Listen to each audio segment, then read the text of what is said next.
become a leader.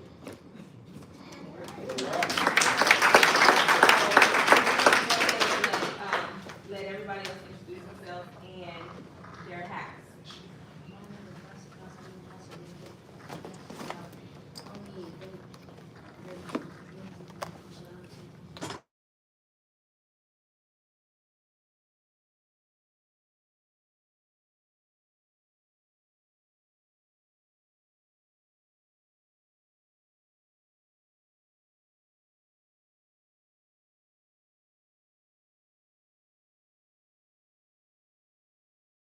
Strength and living skills.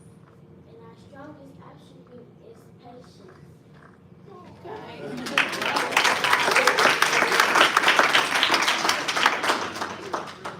Hi, my name is Sierra Finley, And my name is Nadia Bexton. and we are in the House of Honors. Our house shows courage and respect. And we show fearless intentions when it comes to problem solving or completing tasks. Our house colors are black and white.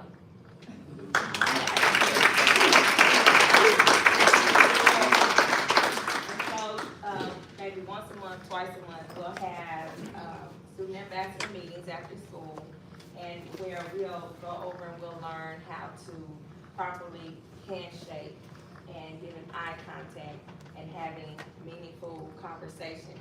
When we have events, there are greeters, and so those are the things that they would have to do when they greet our guests and visitors.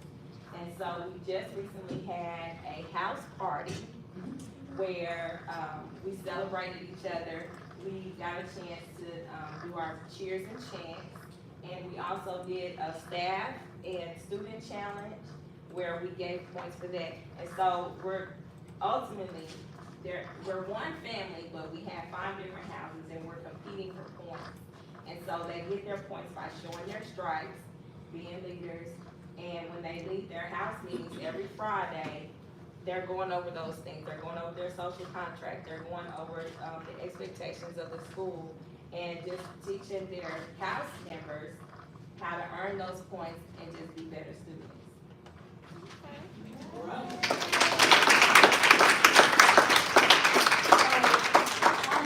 On the school district, you guys are definitely a good thing. So we want to say thank you so much, and I look forward to meeting you every time we come over there and hearing all the great things. And actually, I did spin last year, and I am in House Ultron, so there we go. Earned those points, right? So guess what? Y'all get points for tonight, right? Yes. Okay, so good. So we would like to give you a certificate for tonight, if you don't mind. And thank you, Ms. Wright, for leading this work at James Matthews. We appreciate it. Yeah. When you do good things at school, do they do the chant too? No, they. Oh, that's okay. I was gonna show that off. Okay, first person we have is Rain Marie Whitmore. Do you know this name right here? The next person we have is Charity Johnson.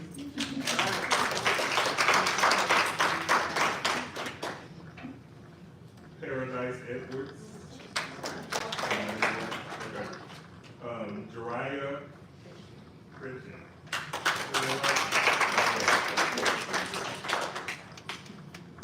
Tierra Finley.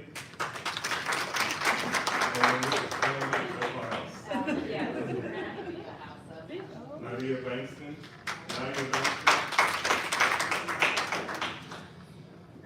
Jaden Allen. Not here? Okay. Ivory Butler.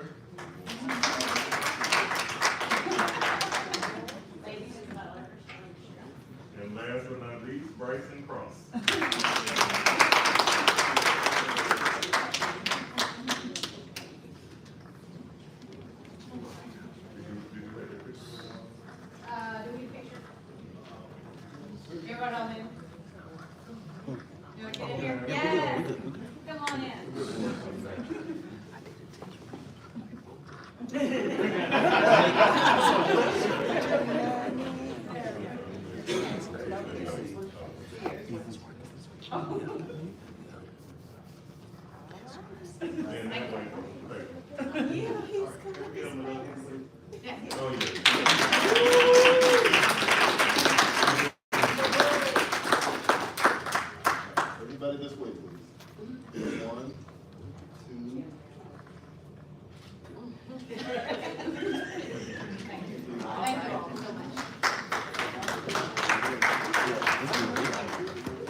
wish we could have you talk about Teach for America. pull the audio, but it wouldn't. Yeah. And thank you, parents, for coming out. We trust you'll be watching us online. Thank you.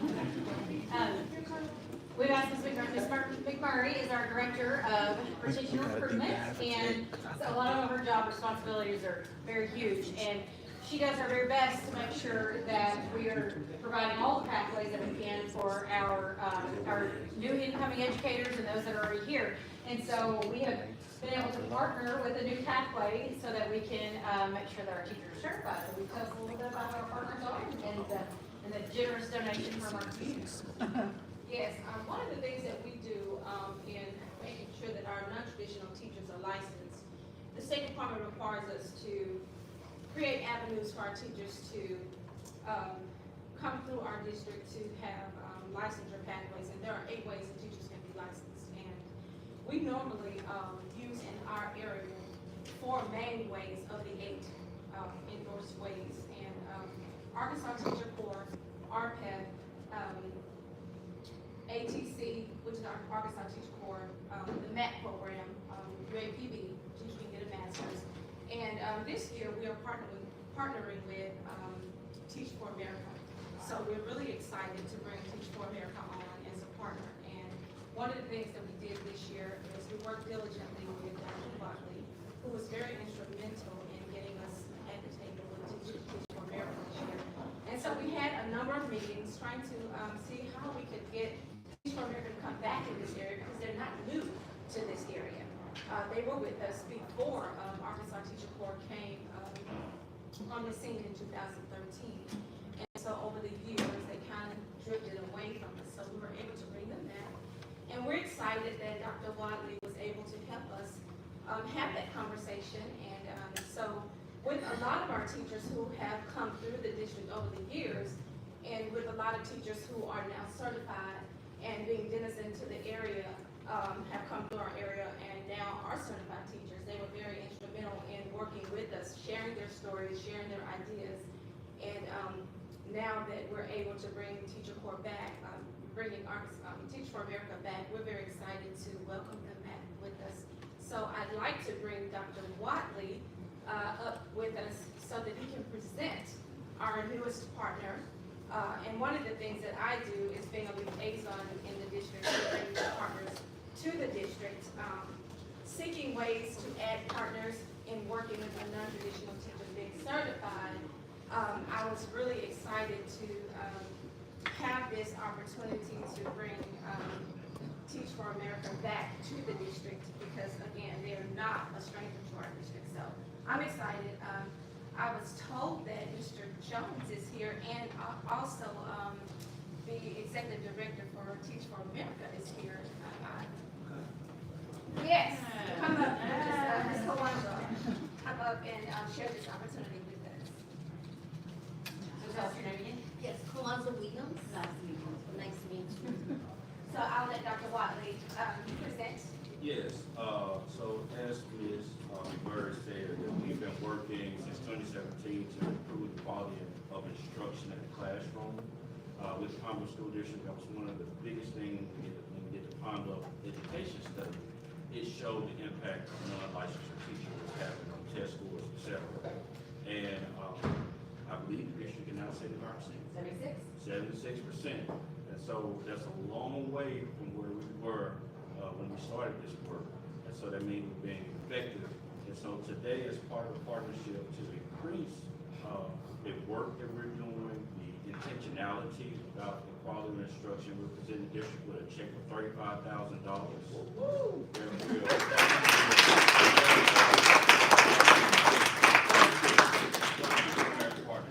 And that will fund 6, that will get 6 teachers through the program in life. 5, I thought, is it 5? Or it's 5 teachers. And so we're thrilled to have that work. Thank you. I want to say, Dr. Watley and go forward, thank you so much for your partnership. And Teacher America, thank you so much for working with us and for our students where they need to be. Take a picture?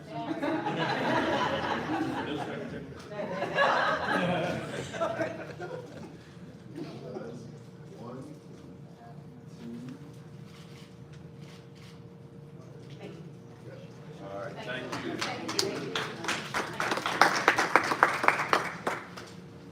last but not least, we have other stakeholders that are with us, that took it upon themselves to do a project and worked very, very diligently as we were moving out of Congo High and working hard to, make sure that we were doing our best with some of the items that we no longer use and different things. And so I'd like to ask, Ms. Hatchett and just Ms. McKenna, come on up.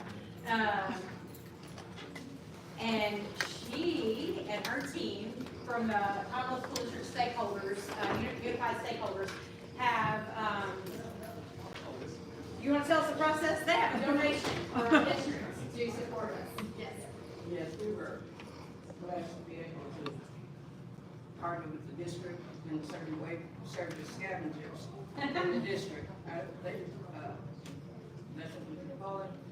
And we were able to also help UAPB by donating some things there that were no longer being used here in the district, some nonprofit organizations as well as some churches. And at this time, we're going to present a check to the Pamela Student Staff and Student Activity Fund in the amount of $2,000 that we were able to get through donations.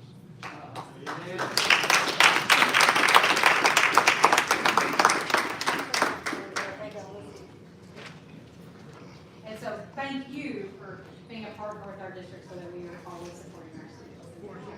Please give this on behalf of the Commonwealth School District. Do you want to open that? You want to hold the check out? Ms. Carl, here,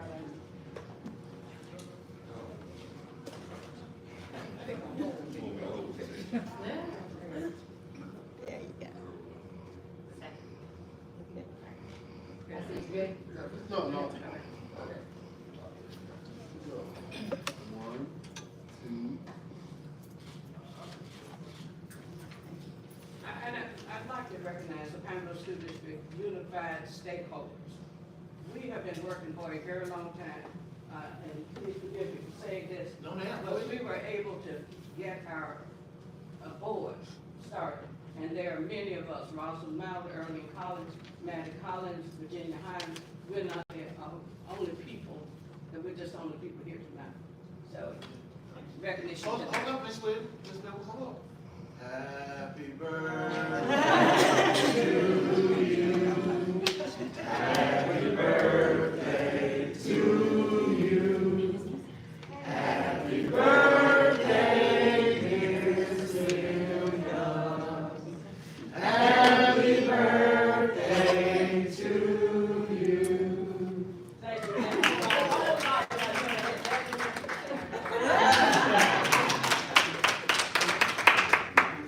Thank you so much for that recognition. Not only do we have that as stripes, we do have another community partner that we have on our Zoom now, what we do. Yes, sir. Right, so I'll make sure everyone can hear us on the Zoom. Sure, we set up.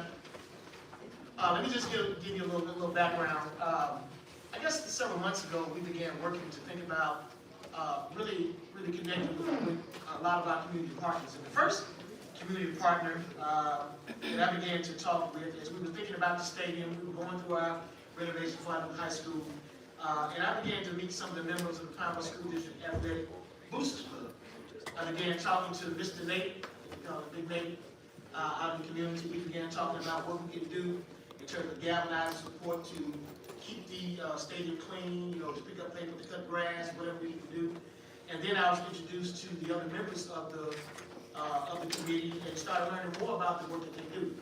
We began to have more conversations because there's several projects that we're working on that we really are going to need community support from.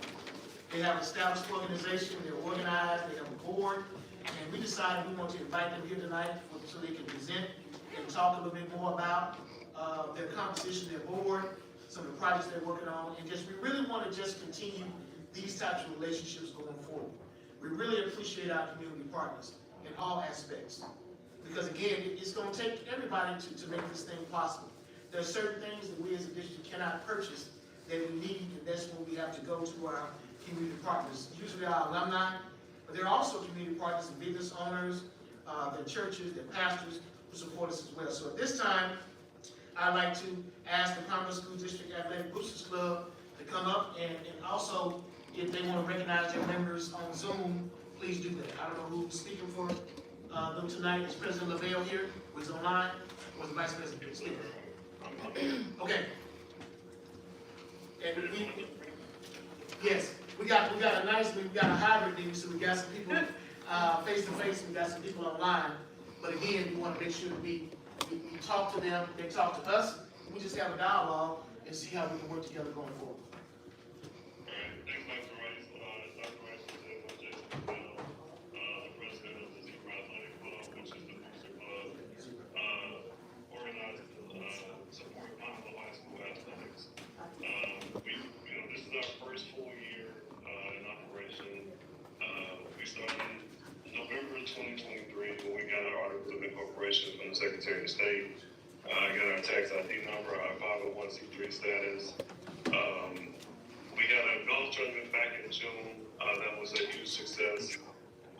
That's been our biggest fundraiser right now. We're going to make that an annual thing, so everyone please come out and support the golf tournament next year. It's going to be in June as well. Just a few things that we're trying to do. Our main focus, as Dr. Rice has kind of alluded to, is to kind of bridge the gap between the things that the school district can do and can't do. So a lot of things the school district just cannot do, and that's what we want to step in. We want to build relationships with everyone, with Dr. Barbara Reed, Mr. Bragg, Dr. Rice, the coaches, Coach Dixon, Coach Williams, all the coaches. We want to build that relationship. So when there are things that the school district just cannot provide, we want to step in and provide those things. Another thing we're looking at is just facility upgrades. I've been meeting with Dr. Rice, talking with Dr. Rice about the stadium, the football stadium, and any other facilities that need upgrades. We want to know what those are and how we can help to update those facilities. So I'll just kind of say, my name is Jason Mills. I said I'm on Pineville High School class of 2000. We don't have our full, we have 9 board members. We don't have the full board on. But I will let the board members that are on introduce themselves. We'll start with the ones that are in person. I think Omar Allen and James Iverson are there in person, and I'll let them introduce themselves first. My name is James Iverson. I'm a 2002 grad. Played sports, played football, ran track, and I'm the treasurer. So we just started to try to, get some stuff that, talking to Coach Williams, we played together on some different things and realized that, some things that might need some help on. We talk about facilities, we're not going to be taking down, weight room upgrades, some of the equipment is still there from when we were there, some years ago. Being in Oklahoma like I was since 07, I just moved back 6 months ago. So I've been around some of the big programs, Jinx, Union, Tusker Union, Booker T. Washington, Bixby. Facilities is big. Training facilities, weight rooms, if you want to try to compete, we always have.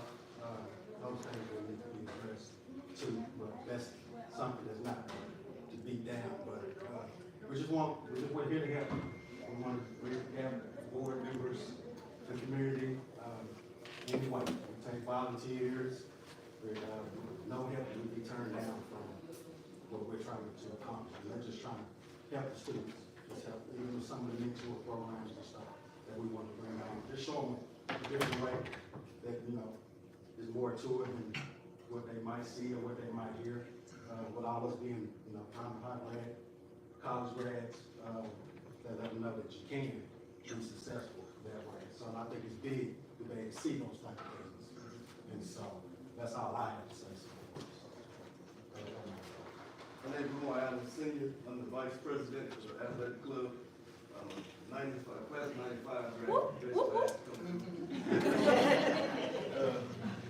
Just like one of my classmates, 2-time state champ. Also played on those championship teams in the 90s. Like you said, also I used to be on the parent advisory committee here in the district. I've been volunteering in the district probably over 25 years. Mainly on the athletic end, behind the scenes. But like you said, we probably gonna pick you back here saying the same thing. We're trying to bridge the gap. Like trying to get our kids compatible upgrades, with other students, so we can compete, on the athletic side. You know, we're already doing great on the education side. On the athletic side, nutrition, there's a lot of stuff, equipment, any way we can help. And so we'll be soliciting the community to help us out, get funds and make this actually go. And let me make a correction, it's the Zebra Athletic Club, and we got that now, Zebra Athletic Club. Thank you. Yes, sir. Chris McNulty is class of 2000 as well. I know he's on, but he was doing kid pickup, so I don't know if he can chime in and speak. Hey, can y'all hear me? Yep. Hey, thanks, Jason. Yeah, Chris McNulty, I'm class of 2000. I'm a kind of just at-large board member and happy to help, do whatever we can to help the athletic programs with my club. Hey, Chris is an attorney. He did all of our work to make us an official entity back in late 2023, so we appreciate him for that. Kevin, you on? Yeah, can you hear me? Yes. Yeah.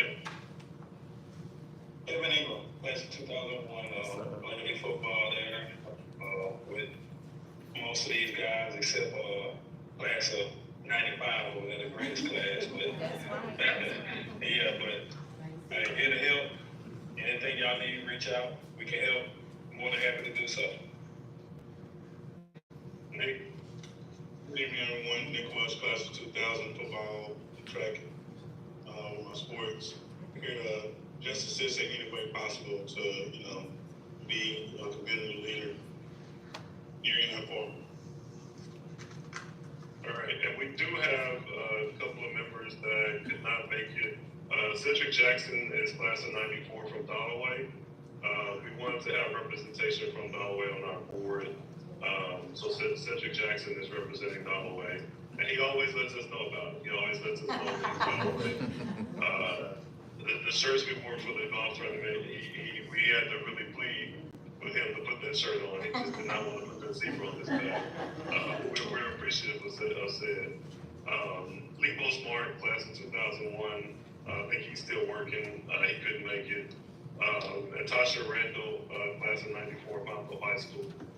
She was on the line. I'm not sure she had to drop, but she was on. So that's us. That's our board. We're looking for a way, and we're coming up with a way to open up the membership to the athletic club to other members outside of the board. So that's coming soon. We will let everyone know about that. Once again, the golf tournament is our big fundraiser that we do every year. So just look out for us announcing the date for that. We will be looking for sponsors, but also just volunteers. So we just need bodies as well. We don't always just need money, we need bodies. There are ways for everyone to participate in the Zebra Athletic Club to help the kids in any way possible. So I think Dr. Barbary, Mr. Bragg, Dr. Rice have my contact information. Any questions, concerns that people might have, please do not hesitate to reach out to me or any one of our board members, and we'll do what we can to address all concerns and get everyone involved that wants to be involved. So I don't know if we have anything. I don't think we have anything else. Dr. Barbary or Dr. Rice, we can kick it back to you all. If anyone has any questions for us, we can answer questions. And thank you, President Lavelle, and I appreciate you all meeting with us tonight.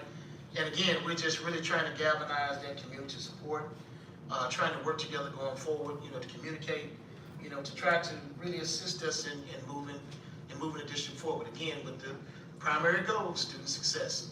And so we want to thank you for attending. We'll be in contact. If there's anything that comes up in between time for the golf tournament that you got going on that we could be helpful with, or you have some knowledge or some wisdom to share with us going forward, we do have a facilities committee that meets. It talks about upgrades, talks about our new high school building project, and so all of our committee members are open to the public. So please feel free to attend, and I think those committee meetings are advertised. And so we're just really trying to galvanize and support, because we're much stronger together. So thank you again for attending, and we'll be talking. Any questions, comments, concerns from the boards? Before y'all go, any questions from the board? Okay, well, thank you again, and we'll be seeing you locally. It's good to see you again. Thank you. I'm gonna end the Zoom. Thank you. Y'all can catch us on YouTube though. All right, thank you, Dr. Barber. I guess now we're moving on to the adoption of the minutes.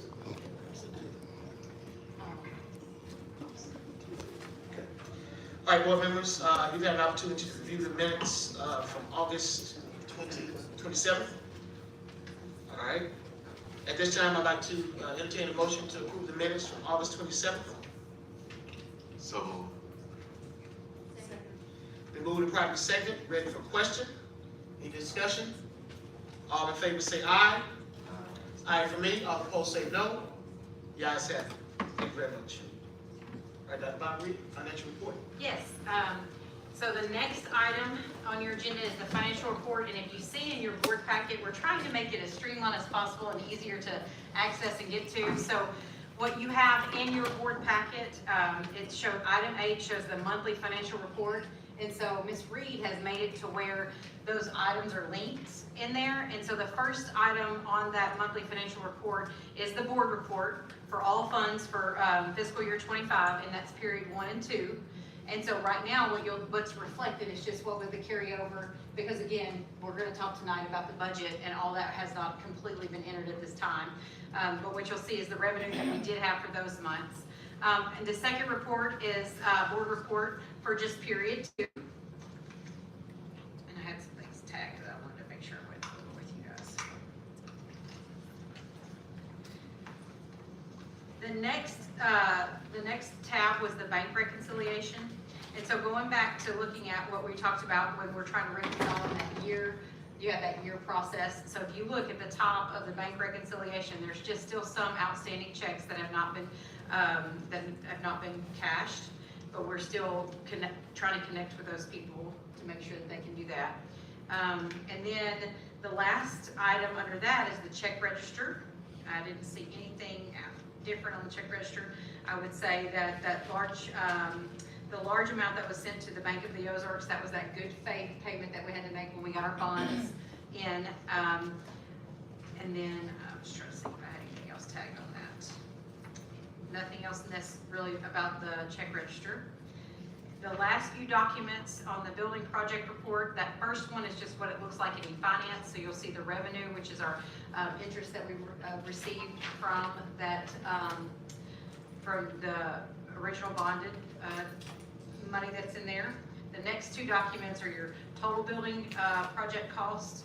So right now, the total project cost that we've paid for the building is $5,981,050. If you look at the bond proceeds register, that other page, it'll show the actual debits that we've had with the proceeds versus the interest. And so you can see that on that document as well. Another thing that I put in your board packet that is not on this this document that Ms. Reed shared with you was a document that I shared with you last night and when we did our board work session. And I just wanted to bring your attention to something that we are doing as a district now to help it be more transparent for you as a board. When we receive tax dollar money, this is something that I'm really pleased with, but when we receive our tax dollar money, the taxes are, I'm gonna call it 3 buckets, the way that we receive the money. So the local tax is based on our M&O, which is 25 mills that every district in the state of Arkansas has to operate, has to have the 25 mills. Our district also has 2 additional dedicated mills. And then we, of course, voted in the debt service mills. And so there's 20.7 debt service mills. And so what Ms. Reed is doing now is when we get our tax dollar money in, she's taking out that percentage and putting it into the fund so that you see what our 25 mills are generating each month versus what our 20 debt service mills are generating, and then the 2 M&O dedicated operating mills, so that we're going to keep track of that. So I'll put that in your board packet each month too, so that you can kind of keep up with that as well. That was a good way to really capture the difference of what we can, what we're going to spend on our bond payment and what we could possibly save, and then the maintenance and operating. That's financials. for now. We'll go to the budget later. All right, at this time, I'd like to entertain a motion to approve the financial report as presented. Second. Been moved and properly second, ready for question, any discussion? Hearing none, all in favor say aye. Aye for me, all opposed say no. The ayes have it. Thank you. The next item is the board committee reports, and I'm not sure, I know I didn't officially have any other committees specifically. We did have a board work session last night to talk about the budget. I'm not sure if that's anything we want to present about, as well as just for financials. I don't think, other than we just had that meeting. Well, I do want to say that I want to thank Robert Reed and Reed for all the hard work they put in getting the budget together. I know that that was not an easy task. And so I do want to acknowledge that effort had been put into the budget. So tonight's budget, last night we reviewed it as a group. There were several of us there.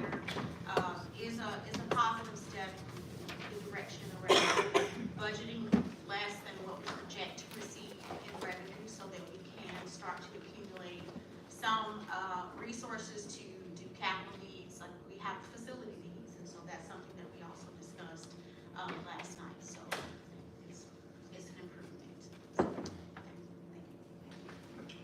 All right, thank you, Director Blanche, and I want to thank you for serving as chair of that committee. I was able to attend tonight. I had to attend last night because I had another meeting. I want to thank you publicly for serving in your capacity. Okay. Any other board reports, anything from facilities, Dr. Coleman? Good evening. Yes, I want to report that we are still working on the building. If you've driven by lately, you'll see that dirt is being moved, and I want to let Mr. Tilbury, I call him Ben all the time. I was trying to be professional. I call him his last name when he started to give us a little update.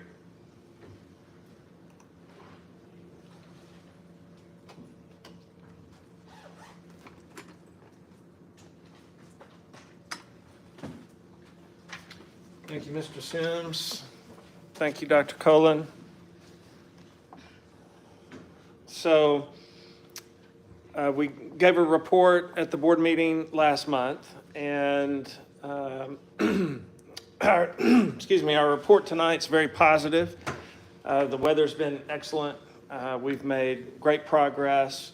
Not only have most of the existing buildings that are scheduled to be demolished have come down, but we've also started to pour footing. So we brought in a bunch of dirt. If you've seen us, we built up the site about 6 feet, and then we're digging footings. So we're digging into that dirt. We're putting reinforcing bar called rebar into the ground, and we're pouring concrete for footings for the main classroom building. So that's very exciting.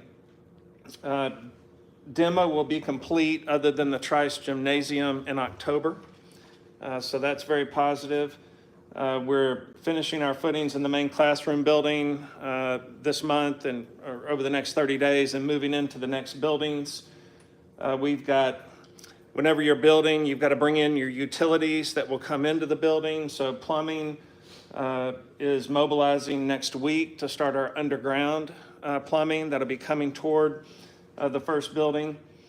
The Harding drain, that work started today. So if you drive by the site and you look kind of south of the football field, you're going to see these big concrete,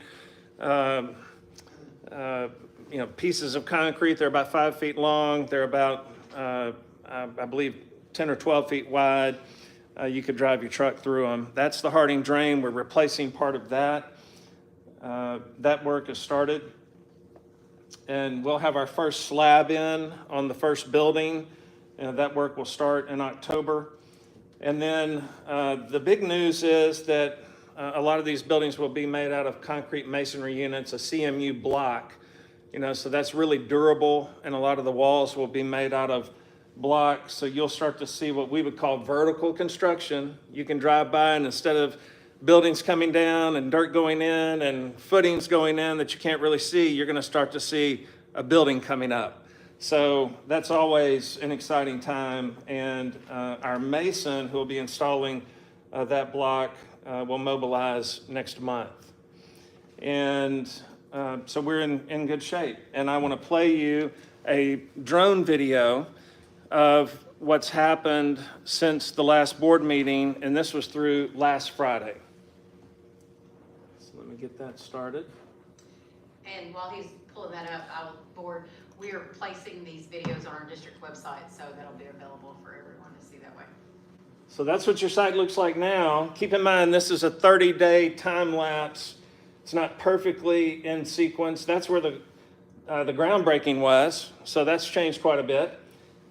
You can see McGeorge coming down there, a lot of activity on site as we look at the demolition here. Again, not perfectly in sequence, but and then you see, well, maybe I should stop. Those are the footings going in, so we're digging the footings. You can see the rebar down in the ground, and we're pouring concrete. If you see those mounds of concrete there, what we're demoing that we can reuse, we're crushing on site, and then we're reusing it for base material. So that's being as efficient as we can with the existing buildings. They're a great look at crushing that and then putting it in for base material so that we've got really a stable site to work on.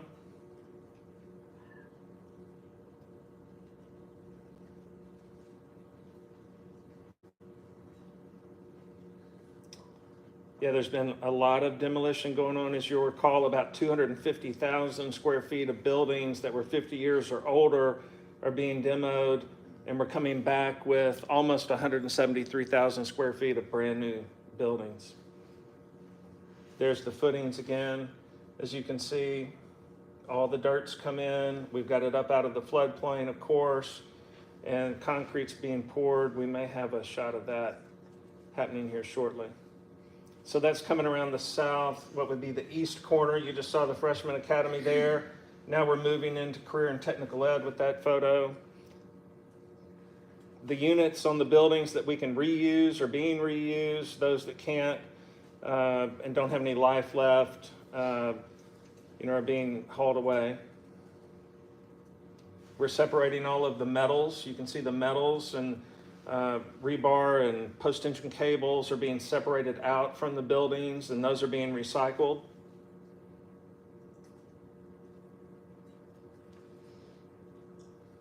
Again, crushing that the building material that we can to reuse. There you start to see, there's the Freshman Academy with the red roof, and that's going to be the main classroom building. To the left of the screen will be the front of the new high school.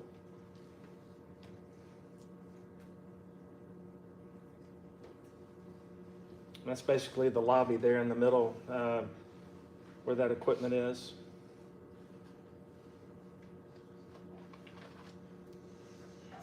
So I would say things have changed.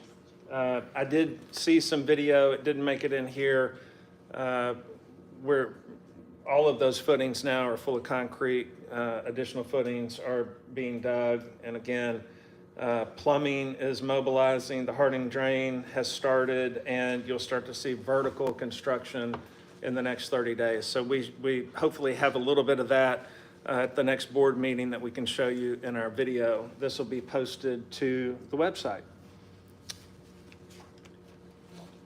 So, exciting times, really excited for the community, and thanks for letting me start and be a part of it. Dr. Kohler?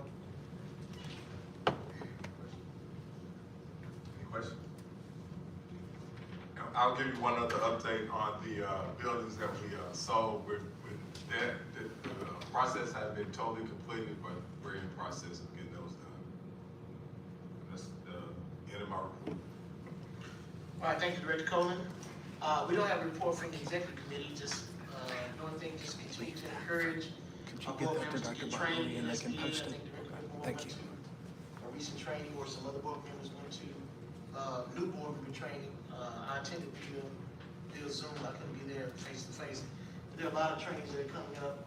If you can't go in person, try to go by Zoom and try to get those hours up, so we can continue to grow professionally as a board. So Rick Moore, do you have any updates about that, any updates from, your committee?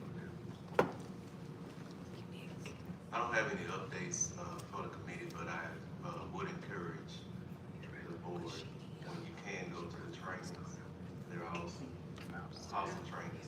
Food is great too. But, more importantly than the food, it's a lot of information that they give. My notebook here is full of stuff that I collect, and they just give a lot of insight to basically lead us in the direction that we need to go for our community. You know, for our youth with the crime rate, just the culture that our community consists of. There's a lot of information that I was able to take back from that training and instill into this system. So I'm excited about what I received and what I can do for our school district as well as our community. All right, thank you, Director Moore. Any other board reports? I know we have Director Edwards online, but I don't think her board met, so. All right. All right, if hearing none, then we're gonna move on to PBC. And so I heard from Mr. Smith that the classified personnel policy is not going to be here tonight. I don't see anyone. Is anyone from, I meant certified. Is anyone from the classified here to speak?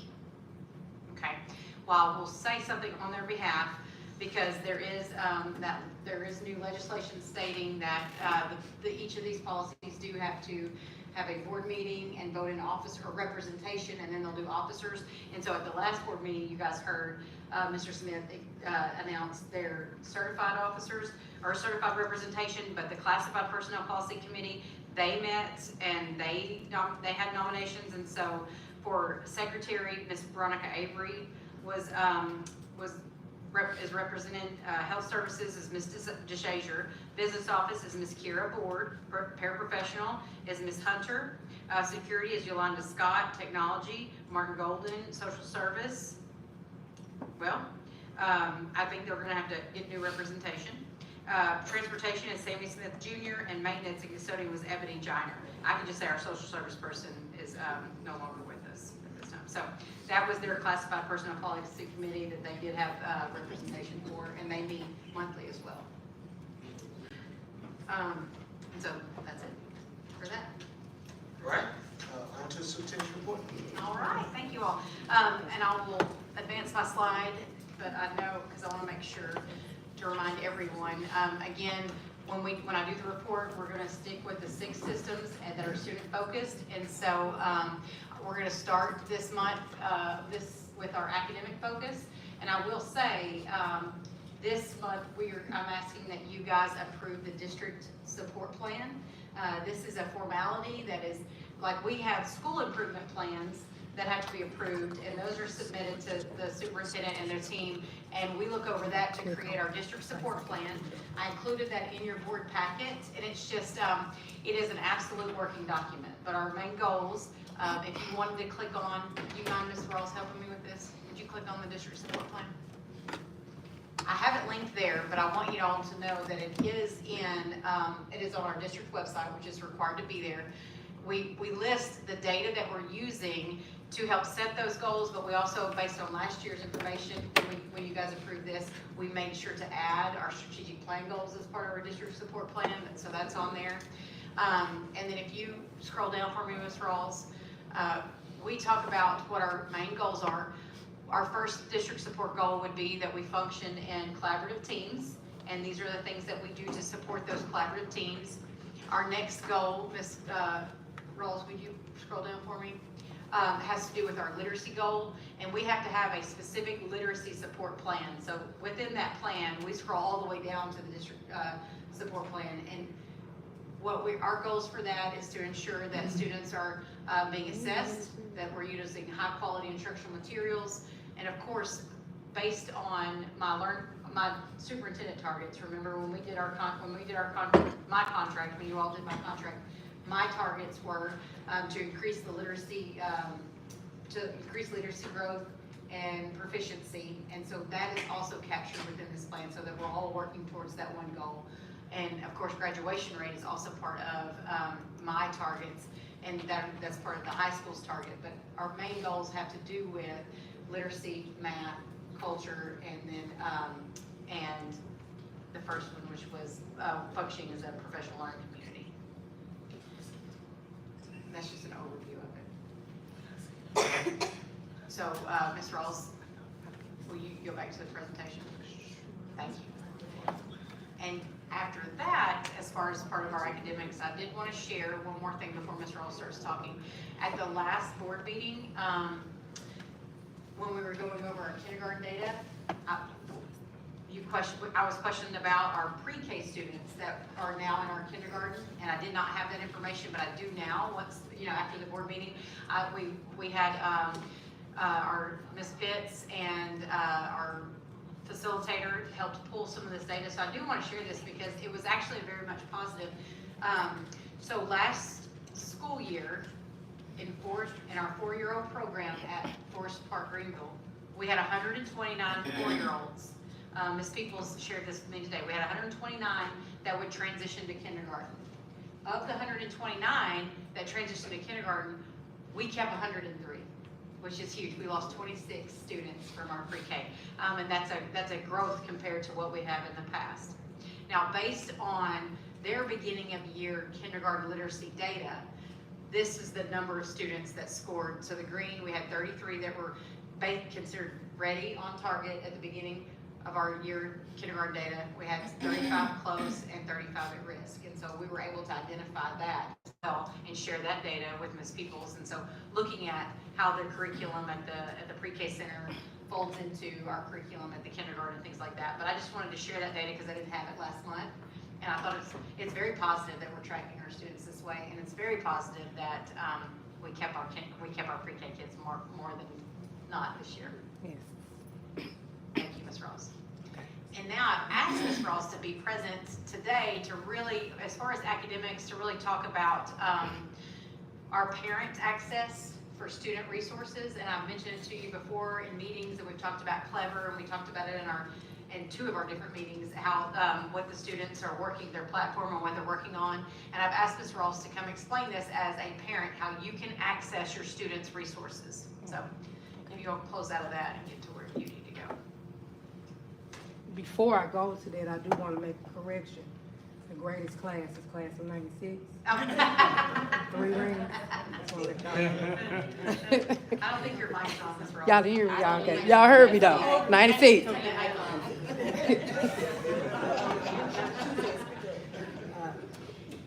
But I do want to start with the platform. Again, my name is Latanya Rawls. I'm the Executive Director of Curriculum and Instruction. And I first want to begin with the fact that we did start our DCFA for the first quarter, starting this week, and at the elementary school. And we have what the students are learning based on their DCFA on our social media account. So it's listed by grade level. It tells you what the I can statements are, which are the learning targets for math and literacy that will be on the DCFA. Also, with that data thus far, our second graders are showing a lot of growth in literacy. So on this test right now. So I just want to shout out the second grade team thus far. We still have some students that need to test. Okay, so we support our students learning these standards using the resources that I'm about to share with you. So we use Clever, and you can access Clever 2 ways. One way to access Clever is to go to our district webpage and you just type in Pablo School District, and I can't see the plus sign. Where? Or you can say that you can bookmark it. Oh, there it is right there. That's what I do. I bookmark it. You can bookmark it, but it's PabloSchools.com. And once you get to the Pablo School District webpage, the homepage looks like this. And then you scroll down and you go to students, the pencil, and then from students it says Clever Login. There are some other things that you can access here, and then you click the Clever Login button and it will take you to clever.com. And I'm on either way you go, you will end up in this. What did I do? I I need the plus button.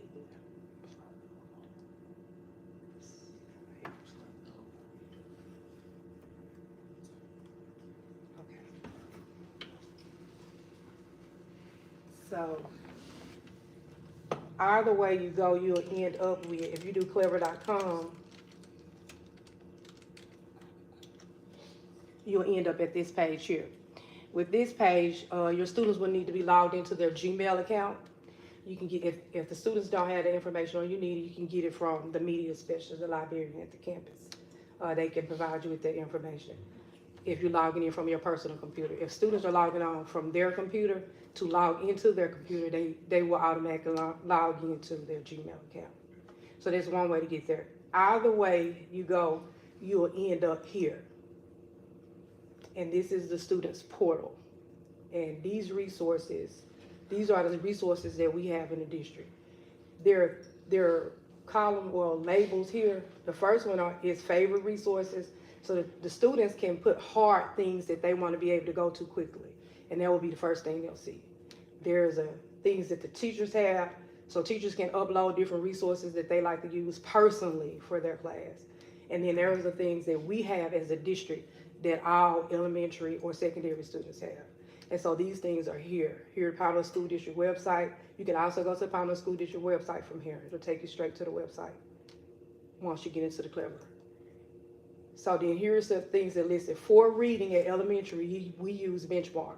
So as a parent, when the students log on, you can click the Benchmark app and it will take you to the Benchmark site. From here, you will see assignments if the teacher have assigned it for reading, and then you'll also see different books that mentor text that is listed in the resource that you can access. And so I'm going to click your government at work, which all of the elementary schools and all grade levels should be starting on Unit 3 when we start the new 9 weeks. We'll be at Unit 3. And I say that because Unit 3 for 4th grade is your government at work in your benchmark workshop. So this will be the mentor text that students will be using or accessing in school, and then they can practice at home with it as well. And so here it'll look different, the goals for the unit, different assignments that they'll be working on in the class, stories about the government. It also has an audio button at the top. Mentor text 1. You can Solving read for the students problem. if you want. You can read for students. But this is the mentor text for Benchmark, which is our reading resource. Also in Benchmark, we have, as a parent, you can go to the dashboard. And on the dashboard, you can go to the bookshelf. And then students can put books here, and then you can create a bookshelf for your students when you log on for different books you want them to read from the mentor text. Try to go to.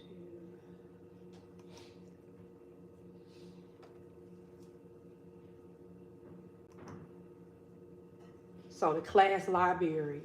So here in the class library, you have a student that's in multiple grades across the district. You can go log into one of the students' account because all of the grades are here listed. So currently I was at the 4th grade. I can click the 4th grade tab, and these are the mentor texts that they are reading. We are going to be in Unit 3, and so here's your government at work. That mentor text aligns with Unit 3. So you click any grade level, and you click the unit, and then the unit, for that unit, everything that's in that unit that the teacher may possibly be working on with the standards and the goals are listed here. And as a parent, you can go in and look at any of these things. And it basically looks the same. It takes you through the book, and then there's an audio for you to read and different tools that parents can work with students on. And that is Benchmark. The other thing that's also good about Benchmark is we also use it for writing. As a parent, you can go here, click at the top, and go to the Benchmark Writers Workshop. Across the district, this 9 weeks, we're working on persuasive and argumentative writing. And so here, it gives you those titles that relate to the writing. So in grade 4, they will be working with the robot revolution, that with persuasive essays that they'll be writing. This is the text that they'll be using in the classroom, and this is writing. You can also scroll down in the, can I scroll down? What am I missing? That's it. You have how-to videos. If you want to go on to how to navigate Benchmark Universe, they have videos for you to play as a parent to go in and watch. And another thing that I also like about Benchmark is it also has the Lexile levels over here. I just see that. I just saw it.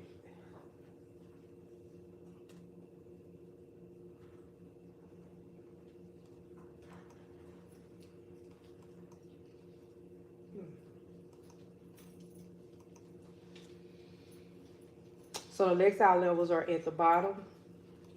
So if you want to change those Lexile levels to support your student when you're working on these different texts in a small group, then you can, if I change it out, it'll only list those books in that Lexile level.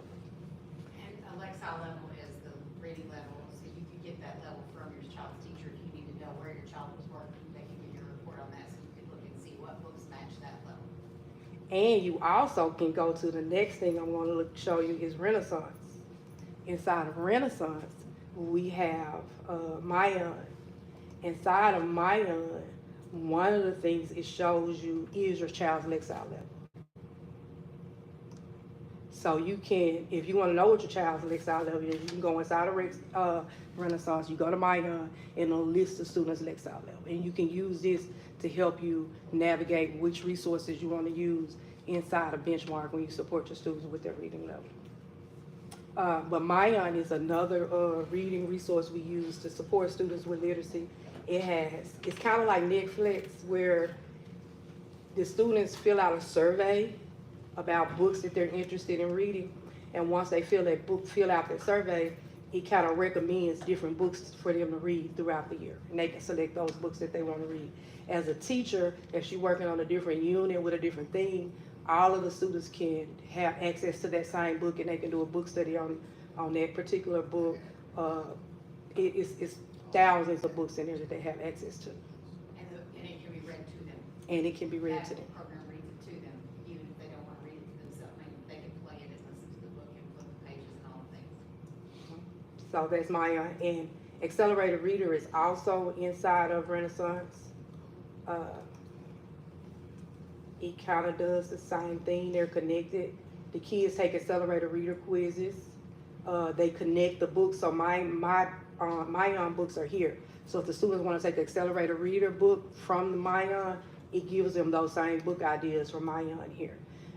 We also have like an activity every quarter where students earn points and recognized as top readers for 9 weeks. So they can use Accelerated Reader or they can use Mayan.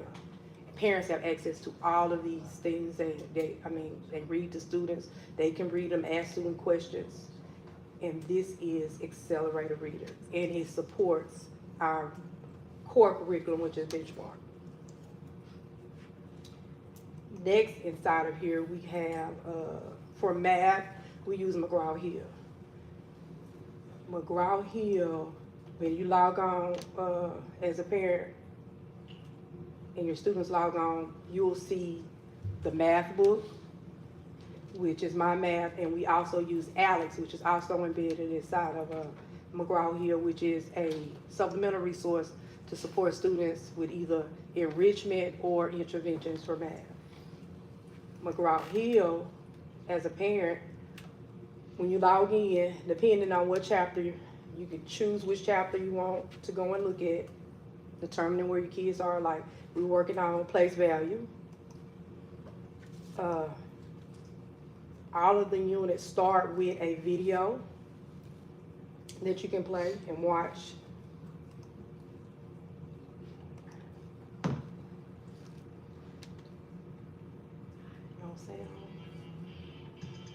Let's watch the show. There are many different ways math is used to help put on a show. Estimation, addition, and subtraction are used to figure such things as the number of tickets sold, number of people attending the show, and the cost of the equipment. Now let's see a math strategy in action. Say the local theater group. So this is how they introduce every chapter is introduced with a lesson that applies to real life and how they can apply those. As a parent, you can go over here to the side and you also can click each one of these. I clicked the purple one. The purple one is like a tutoring tool if you want to work with your students on different activities at home, additional practice embedded in here. And it kind of gives you like another video that walks through, like this is walking through properties. Hi, I'm Mrs. Benson. I spy a missing number. Can you help me find it? Algebra. Complete 0 plus blank equals 6. And so whatever chapter you're on, you click that chapter and it's the purple bubble blur, and it'll take you to the tutoring things that you can support your student with. Also, if teachers have assignments in here, you can go here and look at the grade book. See any assessments that the students have taken if they are built in here. Some teachers do that. A lot of them put them inside of their Google Classroom, which you can also access the Google Classroom is right here. You can log on to Google Classroom, any assignments for any subject that the teachers have listed, kids are missing any work, you can access Google Classroom from here. Also on here we have Progress Learning. Progress Learning is where we do our District CFA and our Common Formative Assessments. So when the student takes their District Common Formative Assessment this week, you'll be able to go to Progress Learning and go to graded work, and you will see what they made on that assessment.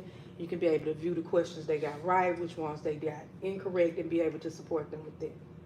There's also skill practice and literacy and math. If we're working on comparing decimals, whole numbers, they list those skills. Students can practice on those also at home with parent support. And this is inside of Progress Learning. And then the last thing I want to talk about is Varsity Tutors. Varsity Tutors is a free site that we have. We got it last year, I think at the end of the year. Inside of Varsity Tutors, we have tutoring support as well for all subjects. And then students could submit an essay here, and it will support them with making edits to that essay from a different class, literacy class. They also have, inside of Varsity Tutors, different classes that students can go in and explore with real life instructors to support them with their learning. And then they have some other different things for them to do, like STEAM. And that's not something we're funding, that's something coming from the state, that's funded from the state right now, that is free to every student in Arkansas. And so those are the resources that we have through Clever, that parents have access to. And this was just an example of an elementary student. The high school would look a little different because there's some different resources for high school, but we used a student that she was able to look and see with that. And I pulled up a high school student. Okay. Here's one right here. It's just so you can see. So like under McGraw-Hill, we have some of our science resources and we have some of our social studies resources. So this particular student, when they click McGraw-Hill, you know how we looked at the other one, it was just my math. But at the high school, they have science, they have African-American history, and they have their pre-calculus class there. So McGraw-Hill varies depending on if you're at the elementary or the secondary level. But parents have access to all of this. Any questions? So, thank you for doing the presentation. I think this is very enlightening. And are there sort of parent tutorials or something out here that parents can click on? Because I know this is great, but to take it all in one time is probably not going to be feasible. So if a parent comes out here, is there a place like this says parent portal to learn how to utilize these resources? It's not. I know, but inside of Benchmark, there is a to-do video inside of Benchmark Workshop. Inside of McGraw-Hill, there is a a video to support them. But to help them get to that, there is no video to support them, but we are. Yeah, so in the meeting that we had with Ms. Calhoun and Ms. Edwards and Mr. Whitmore, that committee, that was suggested that we create those video tutorials. So that is a work in progress. I wanted to, but to do that, it's gonna have to be in bits and pieces. So first, this is how you log on. So that's what we're working through right now, but yes, you could look to see that by, next month, we're gonna have some bits and pieces of tutorials that were put out. Because nobody's gonna watch the 20-minute version of it. We're gonna have to do it in, 2 to 5 minute increments of, this is what we need to get to in that. But yes, that's coming soon. Okay.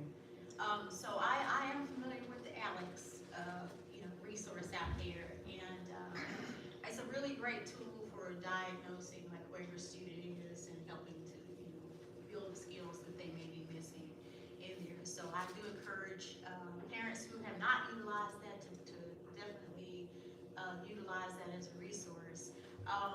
Wasn't also like Zello out there? Yeah, Zello is also inside of Clever, but I don't know, we're seeing. It's on the secondary, yeah, it's just for, what is it, 712, it's for 712 right now. Zello is another resource. I know a lot of students tend to, when you ask them what you want to do in life in terms of career, a career, a lot of them don't know. And so that's a good resource for doing those assessments to try to help them refine some of their interests, because the earlier that they know and what they're interested in, the better advantage they can take of the CTE classes that we offer. So I would encourage parents to encourage your children to utilize the Zello tool to do those assessments and identify something useful.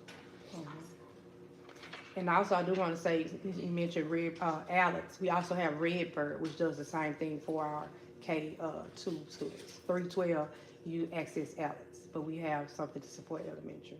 And I would just say to parents, you can't break anything.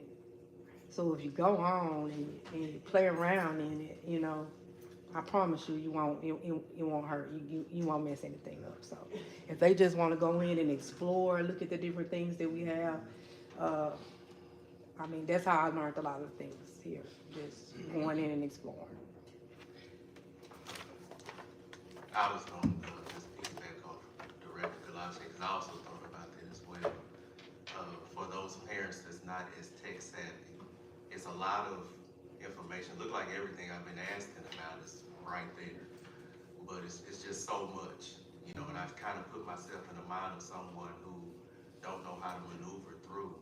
It can be very overwhelming. So it's not gonna, happen overnight. It's not easy, but just to keep encouraging parents that the information is there to assist their children to be successful. And also, I think it would be a good idea for teachers, when there's a scholar that's struggling in a certain area, instead of just saying, we'll go home and read something, maybe we could direct them to what they should focus on to improve in certain areas. Because as you was maneuvering through, I'm like, oh, we're a student that's, struggling with this, that would be good for them. Instead of just saying to go home and read, to maybe give some specifics as to what to use in that material would be a big help. Another thing that I was going to ask is there anywhere, I know you said that the students should be at a certain space during a certain time, but is there a schedule that says where they should be according to this particular time in the 9 weeks? We do. We have a pacing guide, and so I'm currently working on it. So that's how I know all K5 should be at Unit 3, and our secondary and literacy will be on Unit 2. Okay, but for a parent that goes in, could they see that, see which unit that they're on? The teacher would have to communicate that. Okay. Is there any way to post the pacing guide so that parents can do that? It's just And so what we're trying to do is and I'll have it the update here in just a second as part of my report. we're trying to post those learning targets for those weeks so you'll see that. So that's the closest way, and that's a newsletter that we're gonna keep sending on that way. The actual pacing guide that we have is accessible for teachers, and they can absolutely screenshot certain parts of it or send certain things home that way, but we don't post the whole guide because it's all accessible that way. It's got some of our specific types of priority standards and things like that in it. But yes, I mean, there's ways to do it. We're trying to work around that with our content segments, that I'll show you here in just a moment.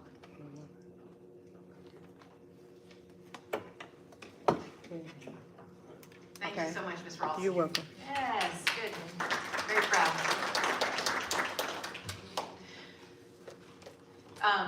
Next for the updates, that's our academics. I did want to talk about district operations and fiscal governance. If you don't mind, would you click on that budget presentation and hit present? There we go. Thank you. So as part of our requirement for the state is we have to pass the budget for the fiscal year of 25. So I'm going to just do an overview of the budget for the 24-25 school year, and of course I'm seeking board approval for our after the presentation we'll do it in action. So I do want to explain to the board and everyone about explanation of revenue. The district receives revenue in different, I call them buckets or pockets or funds, however you want to say it. So the first one is state and local. Local tax revenue is the state guarantees that they would make sure that we have 98% collection on our initial 25 mills. And currently that revenue that we are projecting to receive is $26,891,753.41. Foundation funding is based on, it's $7,771 per student. We get that number from the state. Based on our student count, our foundation funding revenue is at $8.2 million. We receive state categorical funding, and categorical means those are restricted funds. They have to be spent on certain things in certain ways, and that number is provided to us from the state and our state aid notice. So for ESA, which is in the past they used to call it NSL money, but that's our intervention support money. We have professional development money, alternative learning, English language. We don't have that actual number because they wait till the October 1 count of our students to tell us how much that money is going to be. Last year we received $10,048, I think, so we don't have that yet. Under federal funds, this is just the initial allocation. Sometimes those change, they reallocate money and we get more or less, and sometimes they come out with a carryover number as well. But right now our Title I allocation is $2.7 million. Under Title I, we have specific grants that we call the 1003 grants, and we get different monies allotted for specific buildings, and so those are different parts of Title I. We have McKinney-Vento, which is for our homeless grant, and we've been allotted $20,000 for that. And our Title II funds, it's $222,339, and Title II is used for things like retention and recruitment, specific types of if we wanted to do classroom reduction, but it's just different things like that to support teachers. Oh, and professional learning for teachers. Title IV has several buckets that you can spend it on. We spend a lot of our Title IV money on safety and security and technology support in that way, and STEM type activities. So for Title IV, it's a $207,000 allocation this year. Under Title IV, there are some sub-grants, so we also were granted the Stronger Connections grant, and Ms. Smith takes care of that as well and uses that to help support our safety and security among the district. And we did receive the 21 CCLC grant. Last year we were granted $200,000 as part of the first year. This year we have it's $150,000 towards 21 CCLC. Then you have 6B, which is special education funding. That's our number for that. And then of course this year we still have ARP ESSER that you will see in the budget. It has to be encumbered by September 30, and we have to have it liquidated by January of 2025. We did receive we do receive Arkansas Better Chance grant money that funds our ABC pre-K, but know that we do have ABC pre-K rooms as well as rooms that are not considered ABC that we fund through ESA and different types of restricted funds. Explanation of the fund. So when we talk about the board reports and when we talk about what each fund is, so Fund 1 is considered, it's called the Teacher Salary Fund. You only can use that fund to pay for certified teachers. Fund 2 is our operating, which is considered unrestricted. Fund 3 is your building capital projects fund. Fund 4 is our debt service fund, which is where we pay our bond payments out of. Fund 5 is considered capital outlay or the dedicated M&O fund. Fund 6 is our federal grants funds. Fund 7 is an activity fund. And Fund 8 is our food service. So based on our budget of expenditures, so when we talk about Fund 1 is our teacher salary fund. Our expenditures for teacher salaries this year, we're budgeting $15.4 million. I'm not gonna read the whole numbers. I can do that, but I don't want to belabor you with that at this time. Fund 2 is our main operating fund, and main operating means that we use that money that pays for all classified, or our classified staff that's not paid out of federal. It pays for the maintenance and operating, basic maintenance operating of all buildings, and also all benefits of classified, all benefits of certified come out of that fund as well. Fund 3 is our building fund, and right now we're budgeting to spend $38,200,000, which is about half of what our our bonds brought in, because we expect to be halfway through the building project at the end of the year. So that's just an estimated budget right now for that. Fund 4 is our bonded debt, which we know that number is set, so that's what we will pay in bonded debt this year. Fund 5, we are budgeting to expend $1 million, but we're budgeting to put it into that fund as a holding section. That doesn't necessarily mean we have to spend $1 million, but we're going to put $1 million. When we do the budget, you're gonna see, you saw that $1 million in Fund 5, because that's where we're trying to really hone in on making sure that we are protecting those they're not excessive, but those additional maintenance and operating mills those bonded debt mills that have been voted in. Fund 6 is our expenditures for federal funds. We do not budget expenditures out of Fund 7 because those are activity accounts, and so those are things that the money has to be in the account to be able to expend it. Fund 8 is our cafeteria fund. That's what we're expecting to spend in child nutrition this year. Based on that, the proposed budget and revenue. So our revenue, which Mrs. Galache shared with you earlier, we're projecting $49,728,096.51, and our projected expenditures are at $42,684,717.79. I want to share this with the board first before we move into the work that we worked really hard to present this budget for you, but as a board, you have worked very diligently to be very fiscally sound with our money, and I want to show some of those things in this presentation. But this pie chart is a good example of what the district spends their money on the most. And if you look at the top pie chart board, that is fiscal year 23. So that's the year that you all were appointed, and I was appointed, that we did not build that budget together. That was not a budget that we built. So that was the expenditures of fiscal year 23. The next one under that is the expenditures of fiscal year 24, which was this past school year, which was our first budget together, and that was our first one that you all passed.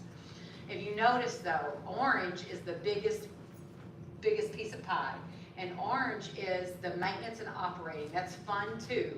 So that's really representing our classified salaries, our benefits, our certified benefits, and just operating the buildings, utilities, all those things that are about maintenance and operating. The blue piece of pie is that teacher salary fund, which we only pay for certified teachers out of. The red piece is our federal funds. And so those are federal expenditures. And if you notice last year, the federal expenditures went up, and the blue expenditures, which are teacher salary, went down. And it was because we were able to adjust salaries that we knew we could take out of federal funds, which are restricted. We could move some of those salaries and pay for those out of federal so that we could save that money in operating. And so in the teacher salary and in the orange. So you would see that we did a better job at being more fiscally sound with those federal funds. Plus last year we had a lot of carryover federal money that had been carried over that had to be expended. And so we were able to make sure that that was represented there. The pink is the building fund, or maybe it's bonded debt, I can't see from here, I'd have to look, but what is it? Debt service, okay, pink is debt service. And so you'll notice this year, our debt service, obviously, if we did a pie for this year, it's going to be larger than the last 2 years because we have a larger debt, a bonded debt this year. But let's talk about savings board. So we ran what are some of the biggest buckets of money that was spent that we have seen a huge change in based on conversations that we've had in our meetings and different things that we've passed at the board. So I just want to talk about the 23 expenditures. So in phone services, the district expended over $300,000. Last school year, we made a reduction in that by that service that we did where we looked across the districts and when we combined all the districts. So that was a huge savings in phone expenditures. And then this year, based on all the reduction and making sure that we've right-sized and found all the things that were out there, we're only budgeted to spend $50,000 in our telephone services this year, and that includes cell and cell phone service and our district service. Under fuel and gas, that's gas and diesel, and that was something that I would recognize that we were using one specific company. And so now what we do every month is we shop for the best gas price, the best diesel price, and that's what we use. And so you'll see different, when we talked about that in our check register, you'll see different people that we're utilizing because we're looking for the best gas price and best diesel price. And so that's been a very big reduction in expenditures there. The copier lease, there was a lease that we had that didn't really make a whole lot of sense. And so Mr. Sims worked very hard last year to work on reducing that and changing our company. And so that's something that you all approved as a board. And so the copier lease from fiscal year 223 was $289,000. We dropped that to $84,000. And now even this year, we've paid that initial part last year. So now this year's budgeted for copier lease is $64,000 in expenditures. Classified salaries, you notice that we have continued to lower that expenditure in salaries, even though I want everyone to remember that this past school year, for this budget coming up, we gave a raise to every person on the classified list. And so what we're doing is continuing to right size and use the right people and try to be fiscally sound with our human capital there. So you've saved those things as a board as well. And then another thing that I do want to highlight is talk about our salary fund. And even though we are making making cuts or savings, we still provide many benefits to our salary. Now, I put this on the certified salary slide, but just so you know, everyone in the district receives the specific benefits. So if you're an employee of the district, we pay a health insurance contribution, we pay teacher retirement contribution. Every employee gets Delta Dental, they have their free dental. We pay long-term disability for employee. You pay for basic life for an employee. Last year, you voted in a policy that we provide 8 weeks paid maternity leave. We have 4 weeks paid paternity leave. We give 10 sick days and 2 personal days for every 190-day contract. But just know, a basic teacher that is a $50,000 salary teacher, which is our lowest on the salary schedule, with all the salary benefits and fringe, a $50,000 teacher costs the district an estimated $63,100, depending on their different parts of that. But so we provide many benefits for our employees. With that being said, if you look at fiscal year 23, our salary expenditures were at $16.4 million. The starting teacher pay at that time was $38,900. And there were various increments step increments in the salary schedules. Those are things that we really looked at, trying to figure out what the difference were. There were 2 different salary schedules sometimes that people were working from. So we got together. That was one of the first tasks that we did, is looking at the salary schedules and trying to get a good one. Well, then what happened the next year is new legislation came in and said, no matter what, everyone had to start at $50,000. And anybody that was at $48,000 had to get a $2,000 raise. That was based on legislation. So last year, we ended up expending $15,793,000. That's with a large increase in the salary schedule, because remember, that's $12,000, almost $11,100 increase in the first step. And we also had to provide that 2,000. Now, we didn't step any teacher up, so like if they were a 15-year teacher or a 13-year teacher, they stayed at step 13, but they were raised to that 50,000 or whatever that was. That's how everyone was that last year. And even with that, we were able to reduce staff based on our student count and just because we were overstaffed, and so we right-sized the district, and we were still able to have less expenditures in the salary schedule, and that was based on our work together and your work as a board to save that money.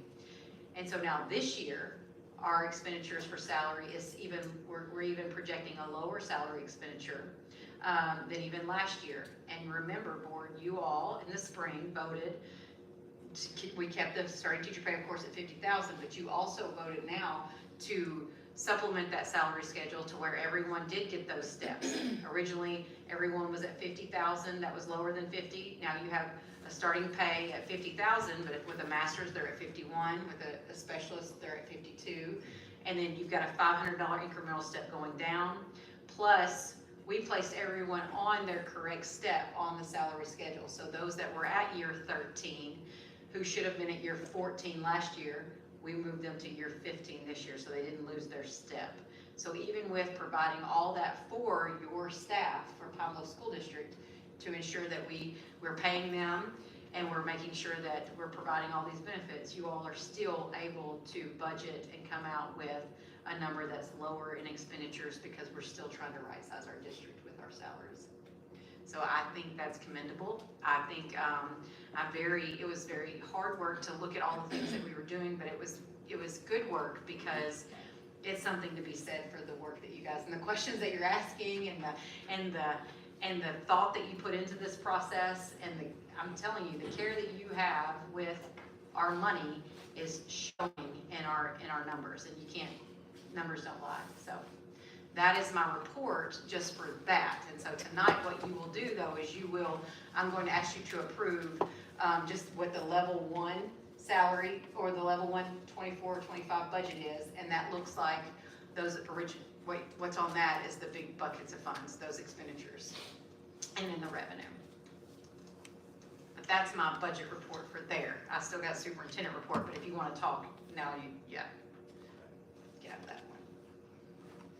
All right, any questions, comments, concerns about the budget report? So I hope we get to that section in the agenda. We'll be able to seek a motion to go ahead and approve.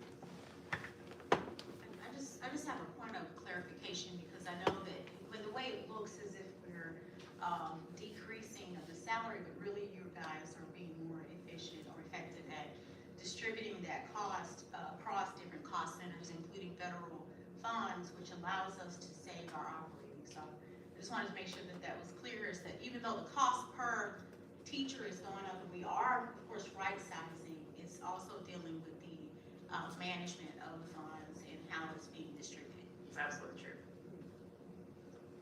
Thank you, Director Galachi. Any other questions, comments, concerns about that? All right, you want to finish your superintendent's report? Yes.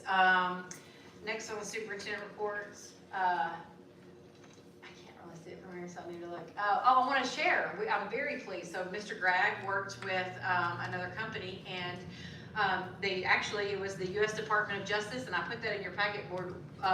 We have been granted $476,520 to the district to help support us with safety measures within our district. So we will be sharing that and sharing the ideas. Of course, when we wrote the grant, there were things that we wrote into the grant as far as specific weapon detectors for the district, but it also includes many other things. And so we just got the notification last week, so we were very thrilled, so I wanted to share that. Under facilities and transportation, we had our construction update from Van, so I wanted to make sure that was captured. And then I wanted to share with everyone, we were expecting the small bus that was voted in last year, we're expecting that to be here this week, hopefully by tomorrow. And then the 4 buses that we were worried about that they were going to come in time, they're expected to be in the second week of October. But what I'm asking, since we do have an additional, some additional funding left in ARP ESSER, what you'll see under the action item is we're asking to purchase 1 more bus to help with our fleet as well. And the goal again would be to continue to budget a bus a year so that we can create the best fleet that we can. Under human capital, I wanted to share, I'm just gonna pull it up here so I can see it. Sorry.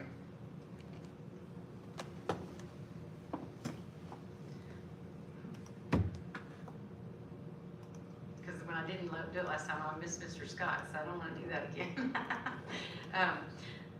Under human capital, I wanted to talk about the process. We're in the process of surveying teachers about the Labor Day break. So far, it is a positive trend. This was something that we asked the principals to share with teachers how they felt after that Labor Day break, what their classroom environment was like. And again, most teachers that have answered have said that it was very positive for them. So I'll have that, hopefully I'll have that data to present to you in October. The next thing is we're working through our lead teacher training. They went through 2 days of training during that Labor Day break. Also, Educational Epiphany has been here doing coaching support with our 7 through 12 staff on performance-based objectives and things like that. Under student support, I wanted to again highlight James Matthews House System and their ambassadors. Thank you, Ms. Wright, for presenting today. That's something very positive. I know that our junior high is also working through that, and as part of our grant funding and budgeting, we're budgeting that we can send other schools and teachers to that training again, so that will be part of that. We have Mr. Carlock last week went around with our media crew and we're asking to share good things. And so if you haven't seen that on our district Facebook page, I recommend you go back and look at our Facebook page and the videos of going to each campus so that the educators and principals and students are sharing the good things that are going on. And I expect to see that every week, every other week, that we're going to share good things that way. We have Capturing Kids' Hearts Process Champion training tomorrow. And Mr. Whitmore, I didn't know if he might be free, but it's at the co-op if you want to pop in, or anyone's welcome to pop in, of course, but I'll be there, but we'll be at the co-op doing that training tomorrow. And I do want to share with the board that based on some issues with our scoreboard and construction and all the things, we have partnered with UAPB, and they're going to work with us, and we're going to have the rest of our home games, our home high school. This is only our high school. We're still playing some junior high games here, but our high school home games will be at UAPB for the rest of the year. And then we're still working with UAPB for next year. The goal, and it's looking very promising that the goal next year will be that all of our home games will be at UAPB. We're negotiating, working that out with them, and their partnership has been phenomenal. They've had great ideas and helping us through this process. So we're very pleased with that. Under stakeholder and community engagement, if I wanted Pine Bluff School District Unified stakeholders shared their donation. Go Forward Pine Bluff shared their donation. We're very thankful for that. Reminder that we have our fall break coming up, and that'll be before the next board meeting. So our fall break is October 21st through 25th. Our students and teachers will be out. Most of us in the room will still be here, but we'll be working and doing things, so that's very positive. And would you click on that, check out what we are learning? It should take it to the Facebook page. I don't know, but so that is the documents that I was talking about, that it shows like the standards or the ICANN statements, and it says by grade. So what you see right now is like second grade in literacy, second grade in math, so what they're learning at this point. And that was also sent out in a text message. If you get school status text messaging as a parent, and if you're not getting them as a board member, we need to make sure we've signed you up. Ms. West can make sure you do that. But that was sent to all our parents that are signed up through our school status, and it's also placed on our Facebook page. And that's my report. All right, thank you, Superintendent Barbara. And again, of course, we can't go forward without thanking you and your team for the hard work you've done to present the hard work you've done on the budget, as Director Lache mentioned earlier, and just your whole team, because the atmosphere of the Pine Bluff School District is changing and is continuing to change for the positive. And that's what we talked about, being professional, purpose, and poised. So thank you for that. All right, I guess we're going to move on to new business, unless board members want to take a break. We want to keep on going. You good? Okay. Okay, for now. All right, our first agenda item is approval of a 2024-25 annual budget.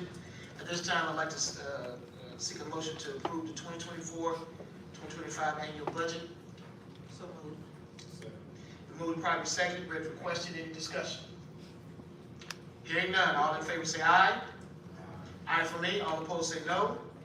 The ayes have it. All right, Superintendent Barbie, approval, Teach for America.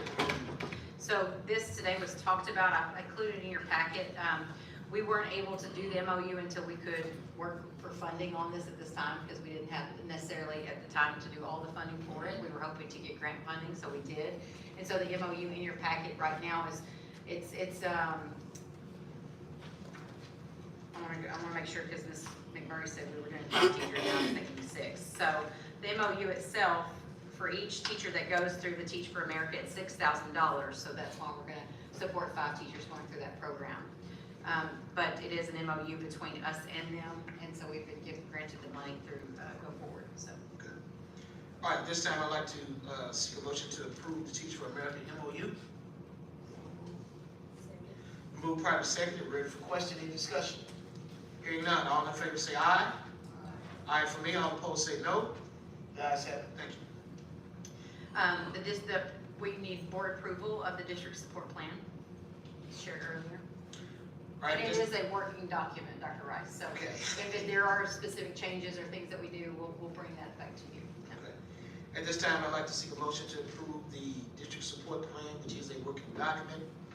It can be amended and revised in the future. So moved. Second. Moving properly second, ready for question, any discussion? Hearing none, all in favor say aye. Aye for me, all opposed say no. The ayes have it. All right, approve the purchases. Yes, and so this was, first on the item is the purchase of a bus using ARP ESSER money, and it is I think a 65 passenger bus.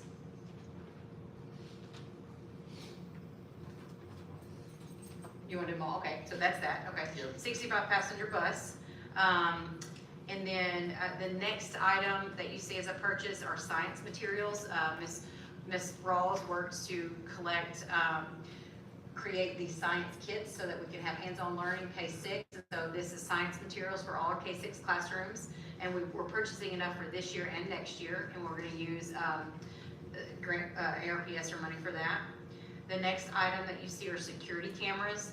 This is for our elementary schools. We did not have enough security cameras where we could place them in the classroom, so this is a place in the classroom, and we can also use grant funds.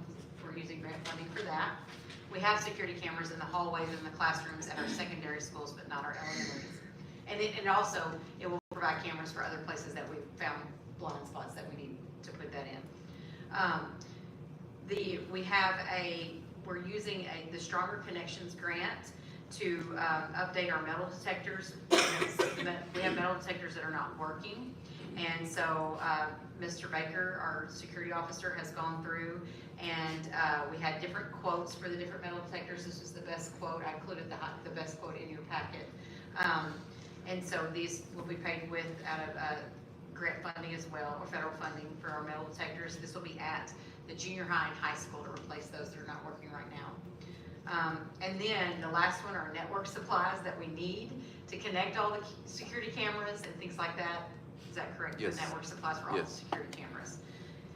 And so that you know, the security cameras, we did receive 2 separate quotes that we couldn't get a third quote for that because those were, Progressive Technologies gave us one, and then we had one from Surveillance. Surveys. Surveillance video. Surveillance video. We reached out to CDW, but they didn't have the same type of security camera that we were seeking to match that. So we were able to get, for every one of these, we were able to get bids, more than one bid. Our quote, I call it a quote, it wasn't necessarily a bid, but more than one quote.